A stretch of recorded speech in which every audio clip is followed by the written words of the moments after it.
Drama UMNO Bersatu menjuarai carta politik.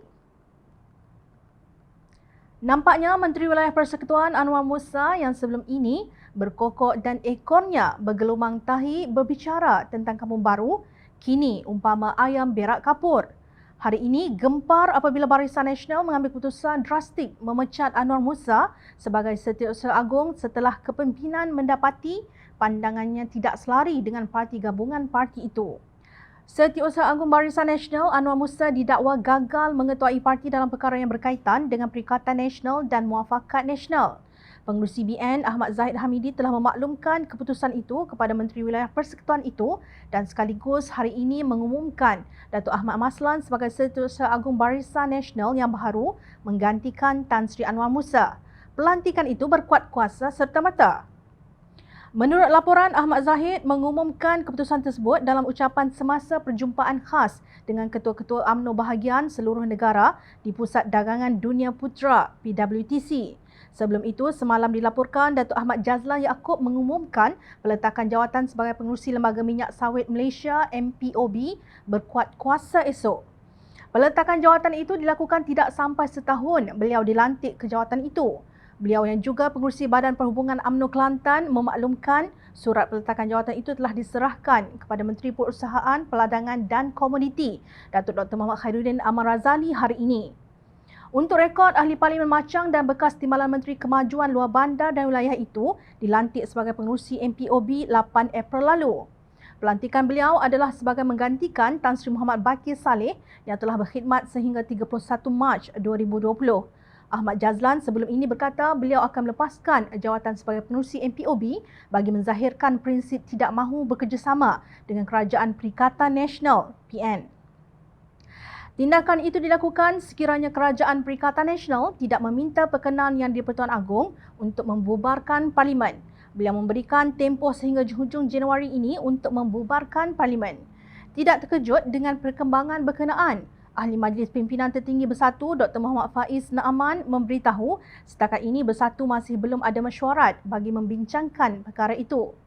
Setakat ini Majlis Pimpinan Tertinggi Parti Bersatu belum bermesyuarat untuk membincangkan hala tuju politik andai UMNO berkeras mahu memutuskan kerjasama atau meruntuhkan kerajaan PN.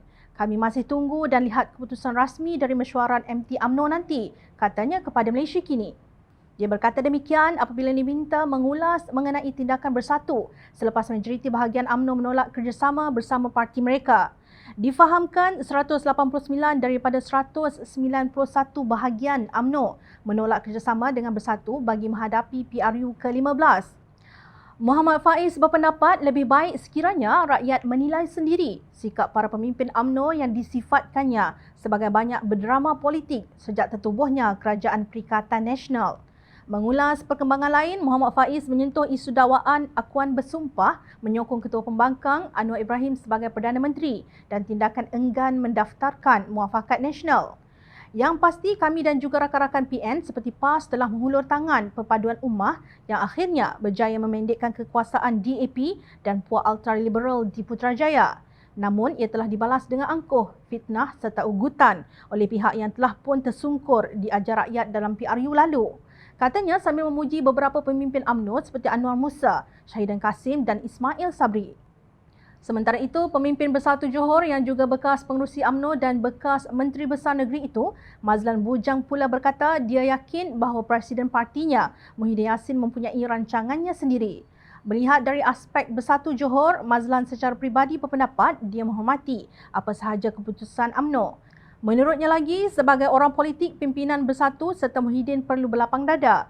Sebenarnya, kedua-duanya kuat berdrama. Satu slot sinetron dan satu lagi slot Akasia 100 episod. Saling tidak mengaku kelemahan dan ketidakikhlasan diri sendiri.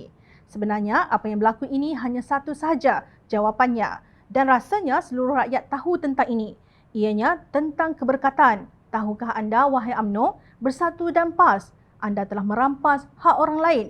Anda telah menafikan hak orang lain, mengambil hak orang tanpa redha tuannya, tiada keberkatan. Hidup tak keruan, buat apa sahaja tidak akan menjadi. Tutup di atas, di bawah terselak. Tutup di bawah, dada pula yang terbuka.